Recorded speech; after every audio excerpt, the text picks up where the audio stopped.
instead of a remedial approach to especially working with non-dominant communities, the tendency is always, how can I fix this kid?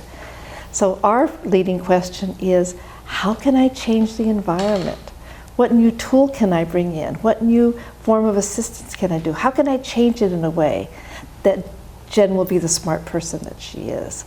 So I'm much less interested in what Jose doesn't know. That's not very useful to me.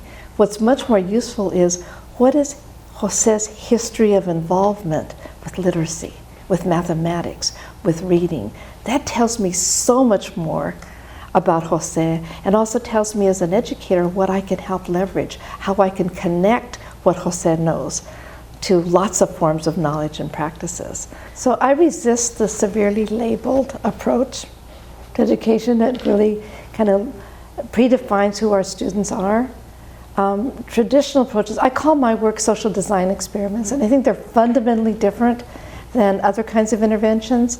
Often interventions with the best intentions that are designed over here, and they're simply brought and implemented in a context with a population without really understanding what I call the repertoires of practice, the history of practices in that community. So my designs, social design experiments, really are organized around the very practices that are meaningful and found in communities. So you have to have a deep knowledge of that community and its participants. It involves working side by side with communities.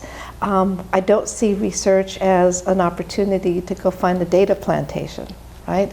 Instead, the kind of research that I'm doing that would be a kind of intervention, but it's so collaborative, it's iterative, and we don't know what the outcome's going to be, right? And we make that process very visible to the participants who work with us. So I think we need to work with communities. We don't just work in communities.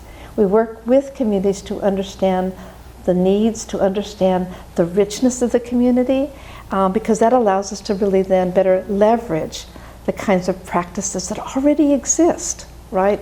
So rather than starting from a deficit view, right, I like to focus on the ingenuity, the kind of ingenuity that already exists in communities. And I want to identify that ingenuity and then try to leverage it towards new ends. So I think those are really doable, but I think very powerful strategies that our undergraduates can use.